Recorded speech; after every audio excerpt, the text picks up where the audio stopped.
राधा मेरी स्वामिनी और मैं राधे को दास, जन्म जन्म मोहे दीजियो श्री वृंदावन धामवास। राधे राधे।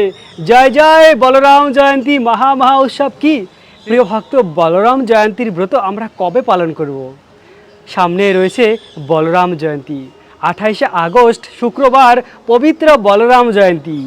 বলরাম জয়ন্তীর ব্রত আমরা বাড়িতে কিভাবে পালন করব এবং এই ব্রত কতটা গুরুত্বপূর্ণ আমাদের জীবনের, সেই সব কিছু শ্রবণ করব পবিত্র বৃন্দাবন ধামকে দর্শন করতে করতে। এই মুহূর্তে আমি রয়েছি বলরামের নিত্য স্থান। এ হলো বলরাম মন্দির, রমন রীতি। এই মুহূর্তে আমি রয়েছি গোকুল থেকে আরও আগে। এই একমাত্র অতি সুন্দর মন্দির বলরামের মন্দির। এই স্থানে রয়েছে ক্ষীরসাগর। দেখুন প্রিয় ভক্ত, এই কুণ্ডটিকে বলা হয় ক্ষীরসাগর বা রোহিণী কুণ্ড। তো এই স্থানে বলরামের সেই মূর্তি প্রাপ্ত হয়েছিল। যে মন্দির এখন আমরা যাব, দর্শন করব বলরামের মন্দিরকে, সেই স্থানে যে বিগ্রহ রয়েছে 5000 বছর পুরানো, আর সেই বিগ্রহ এই কুণ্ড থেকে প্রাপ্ত হয়েছিল। এই ভিডিওটি হলো বলরাম জয়ন্তীর স্পেশাল ভিডিও। প্রিয় ভক্ত, আজকের ভিডিওতে আমরা অনেক মধুর লীলা কথা শ্রবণ করব বলরাম জয়ন্তীর।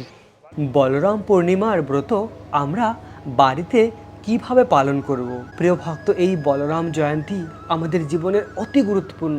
কেন না, বলরামজি হলেন গুরুতত্ত্ব। বলরামের মাধ্যমে এই জগতের সব কিছু প্রকাশিত হয়েছে। সেই ভগবানের প্রথম প্রকাশ এই বলরাম। ভগবানের ডান অঙ্গ থেকে প্রকাশিত হয়েছে বলরাম। বলরামের শুভ আবির্ভাব তিথি 28শে আগস্ট শুক্রবার। আমরা সকলে যে যে স্থানে রয়েছে না কেন 28শে আগস্ট শুক্রবার এই পবিত্র ব্রত পালন করব। তো 28শে আগস্টের একদিন আগে, অর্থাৎ ব্রতের একদিন আগে নিরামিষ আহার গ্রহণ করুন এবং ব্রতের দিন বলরাম জয়ন্তীর দিন সকাল থেকে দুপুর 12টা পর্যন্ত উপবাস। কেউ চাইলে 12টার পরে একাদশীর প্রসাদ গ্রহণ করতে পারে, আবার কেউ চাইলে 12টার পরে অন্ন প্রসাদও গ্রহণ করতে পারে। তো বলরাম জয়ন্তীর পরের দিনও নিরামিষ আহার গ্রহণ করা, বলরাম জয়ন্তীর আগের দিন নিরামিষ আহার করা, বলরাম জয়ন্তীর দিন 12টা পর্যন্ত উপবাস, তার পরের দিন নিরামিষ আহার করা। এভাবে এই বলরাম জয়ন্তীর ব্রত পালন করুন। যা কিছু আমাদের করণীয় রয়েছে, বলরাম জয়ন্তীর দিন ব্রহ্ম মুহূর্তে ঘুম থেকে ওঠা, তারপরে বলরামের কথামৃত শ্রবণ করা, ভগবানের নিত্যধাম বৃন্দাবন ধামকে দর্শন করতে করতে বলরামের কথামৃত শ্রবণ করতে পারেন। আর যাদের বাড়িতে কৃষ্ণ বলরাম রয়েছে কিংবা গৌরনীতায় রয়েছে, তারা পঞ্চামৃত দিয়ে ভগবানের অভিষেক করুন ঠিক দুপুর 12টার পরে। আর বলরামকে প্রসন্ন করা যায় ভগবানের ভক্তির মাধ্যমে, কেননা বলরাম হলো গুরুতত্ত্ব। তো আমরা সেই মধুর লীলাকথা শ্রবণ করব প্রিয় ভক্ত। এই মুহূর্তে আমরা রয়েছি বলরামের মন্দির, যে স্থানে বলরাম নিত্য প্রকাশিত। এবং আজ আমরা গোকুল, বৃন্দাবন, বলরামের মন্দির এই সকল স্থানকে দর্শন করতে করতে এই লীলাকথা শ্রবণ করব। মধুর এই লীলাকথা, কেননা বলরাম জয়ন্তীর আগে আমরা যদি এই কথামৃত শ্রবণ করি তাহলেই আমাদের ব্রত সম্পূর্ণ হবে। তো যে সকল ভক্তরা যে স্থানেই রয়েছেন না কেন, সকলে এই ব্রতটি পালন করুন। আগামী 4 সেপ্টেম্বর ভগবান শ্রীকৃষ্ণের আবির্ভাব তিথি জন্মাষ্টমী, তার আগেই রয়েছে এই বলরাম জয়ন্তী 28শে আগস্ট। তো আমরা সবাই সেই ব্রত পালন করব। তো অনাদির আদি গোবিন্দ ভগবান শ্রীকৃষ্ণের প্রথম প্রকাশ হলো এই বলরাম। কৃষ্ণ থেকে অভিন্ন, কৃষ্ণের ডান অঙ্গ থেকে বলরামের প্রকাশ। আর ভগবান বলরাম থেকেই জগতের সব কিছু প্রকাশিত হয়েছে। ভগবান শ্রীকৃষ্ণের এই পুরুষ অবতার হলো বলরাম। বলরাম থেকে শঙ্কর্ষণ, প্রদ্যুম্ন, অনিরুদ্ধ, তারপরে মহাশঙ্কর্ষণ এবং মহাবিষ্ণু, ক্ষীরোদাক্ষায় বিষ্ণু, গর্ভোদয়াক্ষায় বিষ্ণু, এই সব কিছু ভগবানের পুরুষ অবতার বিষ্ণু তত্ত্ব ভগবান বলরাম থেকে প্রকাশিত হয়েছে। আর বলরাম ভগবান কৃষ্ণ থেকে প্রকাশিত হয়েছে। তাই শাস্ত্র সিদ্ধান্ত অনুযায়ী বলরাম আর কৃষ্ণের মধ্যে তেমন কোনো পার্থক্য নেই। কৃষ্ণই এই বলরাম রূপ ধারণ করে। কৃষ্ণের বড় ভাই রূপে বলরাম লীলাবিলাস করে। তাই তো বলরামের আবির্ভাব তিথি আমাদের জন্য অতি গুরুত্বপূর্ণ। আর তাছাড়াও বলরাম হলো গুরুতত্ত্ব। গুরুতত্ত্ব হলো খুব গম্ভীর। গুরুকে আমরা যত হৃদয় থেকে ভালোবাসবো, তার নিয়ম অনুযায়ী জীবনকে পরিচালনা করব, তত আমরা কৃষ্ণের কাছে পৌঁছে যাব। তাই তো সেই গুরুতত্ত্ব বলরামের মহিমা আজ আমরা শ্রবণ করব বৃন্দাবন ধামকে দর্শন করতে করতে। বলরামজি ভগবানকে এত ভালোবাসে যে 5টি রসেই ভগবানের সেবা করে। মুখ্য 5টি রস রয়েছে: শান্ত, দাস্য, সখ্য, বাৎসল্য আর মাধুর্য। এই পুরো 5টি রসে ভগবানের সেবা করে বলরাম বৃন্দাবন ধামে। এবং তাছাড়াও ভগবানের সেবা পূজার জন্য যা কিছু দরকার হয়, একদম চামর, ময়ূরপাঙ্খ, ভগবানের বিভিন্ন প্রসাদের থালি, ঘণ্টা, এই সব কিছু বলরাম নিজেকে প্রকাশিত করে। এবং তাছাড়াও কীর্তনের জন্য মৃদঙ্গ, করতাল, হারমোনিয়াম যা কিছু রয়েছে, এসব কিছু বলরামেরই রূপ। বলরাম নিজেকে বিস্তার করে ভগবান কৃষ্ণের সেবার জন্য। সম্পূর্ণভাবে নিজেকে সমর্পিত করেছে বলরাম ভগবানের সেবার জন্য। আর বলরাম অনন্ত শক্তির মালিক। বলরাম এত শক্তিশালী, বলরামের অংশের অংশের অংশের অংশ মহাবিষ্ণু, যিনি হলেন ভগবান বলরামের অংশ। সেই মহাবিষ্ণু এত মহান, যিনি ক্ষীর সমুদ্রে শয়ন করে আসে, আর তার রোমকূপ থেকে অনন্ত কোটি ব্রহ্মাণ্ড প্রতিনিয়ত প্রকাশিত হয়, আবার তার মধ্যে লীন হয়ে যায়। যে মহাবিষ্ণু এত মহান, অনন্ত কোটি ব্রহ্মাণ্ড যার মাধ্যমে প্রকাশিত হয়, সেই মহাবিষ্ণু যার মাধ্যমে প্রকাশিত হয়েছে, যার উৎস বলরাম, সেই বলরাম কত শ্রেষ্ঠ ভেবে দেখুন। সেই বলরামের শুভ আবির্ভাব তিথি অবশ্যই আমাদের পালন করা উচিত। বলরাম জয়ন্তীতে আমরা রয়েছি বৃন্দাবনের অতি প্রসিদ্ধ গোকুল, এবং গোকুলের আগে রয়েছে দাউজি মন্দির। প্রথমে শান্ত রসে ভগবানকে কিভাবে সেবা করে বলরাম, না এই সমস্ত পূজার সামগ্রী, ঘণ্টা, পাত্র, ময়ূরপাঙ্খ, চামর, এই সব কিছু শান্ত রসের নিজেকে বলরাম প্রকাশিত করেছে। তারপরে দাস্যরস। দাস্যরসে কিভাবে সেবা করে, না দাস্যরসে ভগবান বলরামের সেবা দেখতে পাই আমরা রামলীলায়। রামলীলায় লক্ষণ ছোট ভাই রূপে ভগবানের অনন্য সেবা করেছে। এবং তারপরে সখ্যলীলা। সখ্যলীলায় বলরাম কিভাবে ভগবানের সেবা করে, না বৃন্দাবনে যখন কৃষ্ণ গাভীদের পালন করতে যেত, তখন মা যশোদা বলরামকে জিজ্ঞাসা করেছিল, বলরাম তোমার ভাই কৃষ্ণ তোমাদের সঙ্গে যেতে চায় গোচরণ লীলা করার জন্য, আমার কানা কৃষ্ণকে তোমরা কিভাবে আগলে রাখবে, বৃন্দাবনের বনে কত রকমের উপদ্রব রয়েছে। তখন বলরাম বলল, মা যশোদা, কৃষ্ণকে আমরা এমনভাবে আগলে রাখবো যেমন চোখের পলক চোখকে আগলে রাখে। চোখের পলক সবসময় চোখকে বাঁচিয়ে রাখে যে কোনো বিপত্তি থেকে, তেমনই আমরা কৃষ্ণকে দেখে রাখবো। মা যশোদা, তোমার কোনো চিন্তা নেই, সবসময় চোখে চোখে রাখবো, কৃষ্ণকে কখনো কোনো বিপত্তির হাতে পড়তে দেব না। এমনভাবে প্রেমময়ী বচনের দ্বারা মা যশোদাকে প্রসন্ন করেছিল বলরাম। আর যখন কৃষ্ণ বৃন্দাবনের অরণ্যে যেত বলরামের সঙ্গে, সখাদের সঙ্গে, তখন অনেক মধুর লীলা করতো তারা। বৃন্দাবনের বনে বিভিন্ন ফল হয়, সেই ফলের জুস বের করে, এবং বৃন্দাবনের বনে বিভিন্ন ফুল, পাতা, অনেক রকমের ফুল হয়, সেই ফুল দিয়ে, সেই ফলের জুস দিয়ে কৃষ্ণকে সাজাতো সখারা। বলরাম এভাবে সখ্য রসে ভগবানের প্রচুর সেবা করেছে, এবং মাধুর্য রসেও বলরাম ভগবানের সেবা করে, আর বাৎসল্য রসেও সেবা করে। বাৎসল্য রসে কীভাবে, না অনেক সময় কৃষ্ণকে বলরাম শাসন করে, কেননা বলরাম বড় হয়ে অনেক সময় কৃষ্ণকে শাসন করে। এভাবে দেখা যায় এই 5টি রসেই বলরাম ভগবানের সেবা করে। আর বলরামকে বলা হয় গুরুতত্ত্ব। যদি কৃষ্ণকে প্রাপ্ত হতে হয় তাহলে আমাদের বলরামের কৃপা দরকার। বলরামের হাতে নাঙল থাকে, সেই নাঙল দিয়ে কি করে, না জমি চাষ করা হয়।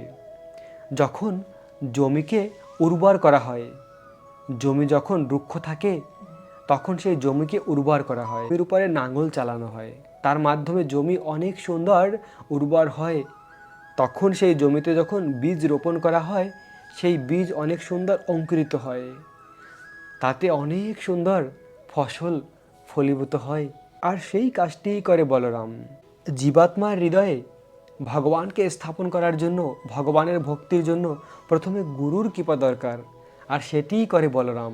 বলরাম যেহেতু গুরুতত্ত্ব, তিনি আমাদের হৃদয়কে উর্বর করে, খুব সুন্দর হৃদয়কে সাজিয়ে তোলে, যে হৃদয়ে ভগবান প্রবেশ করতে পারে। এটি হলো বলরামের কাজ। গুরুত্বপূর্ণ বলরামের অবদান কৃষ্ণ প্রাপ্তির জন্য। বলরামের কৃপা ছাড়া আমরা কখনো কৃষ্ণকে প্রাপ্ত হতে পারবো না। তাই সেই ব্রজেন্দ্র নন্দন কৃষ্ণের বড় ভাই এই বলরাম, যিনি হলেন সব থেকে বেশি দয়ালু, সব থেকে বেশি কৃপালু। তাই তো বলা হয়, নিতাই কৃপা বিনে ভাই ব্রজের রাধা কৃষ্ণ পাইতে নাই। এই নিতাইকে, না নিতাই হলো বলরাম। বলরামই এই কলিযুগে নিতাই রূপে অবতীর্ণ হয়েছে, নিত্যানন্দ প্রভু রূপে। আর সেই নিত্যানন্দ প্রভুর কৃপা বিনা কেউ ব্রজের রাধাকৃষ্ণকে লাভ করতে পারে না। তাই ব্রজের রাধাকৃষ্ণকে যদি আমরা প্রাপ্ত করতে চাই, তাহলে সেই বলরামের কৃপা দরকার। বলরাম খুব দয়ালু, আর সেই বলরামের এত করুণা রয়েছে, যে করুণার কথা শ্রবণ করলে সত্যি আমাদের চোখ থেকে অজর ধারায় অশ্রুধারা প্রভাবিত হবে। বলরাম এমনভাবে কৃষ্ণর সেবা করে, প্রতিটি স্থানে দেখা যায়। বৃন্দাবনে যখন শরৎকাল থাকে, তখন বিভিন্ন বৃন্দাবনের বনে বলরাম সখাদের নিয়ে কৃষ্ণের সঙ্গে লীলা করে। একজন সখারা তখন নৃত্য করত, আর বাকি সখারা গোল হয়ে দাঁড়িয়ে থাকতো। তো কৃষ্ণ যখন নৃত্য করে, কৃষ্ণের নৃত্য খুব সুন্দর। সেই নৃত্য দেখে বলরাম বলে, বাহ, অতি সুন্দর, অতি সুন্দর। তো বলরাম কৃষ্ণের প্রশংসা করে। তখন কৃষ্ণ বলে, দাউজি, তুমি শুধু প্রশংসাই করবে, তুমি নৃত্য করবে না? তখন বলরাম নৃত্য শুরু করে। আর যখন বলরাম নৃত্য শুরু করে, তখন কৃষ্ণ বসে যায় সেই নৃত্যকে দর্শন করার জন্য। আর বলরামের নৃত্য এত সুন্দর, এত মনোহর, যে তখন স্বর্গ থেকে দেবতারাও পুষ্পবৃষ্টি করে বলরামের নৃত্য দেখে। এত সুন্দর বলরাম নৃত্য করে, কেননা কৃষ্ণের সমস্ত গুণ বলরামের মধ্যে রয়েছে।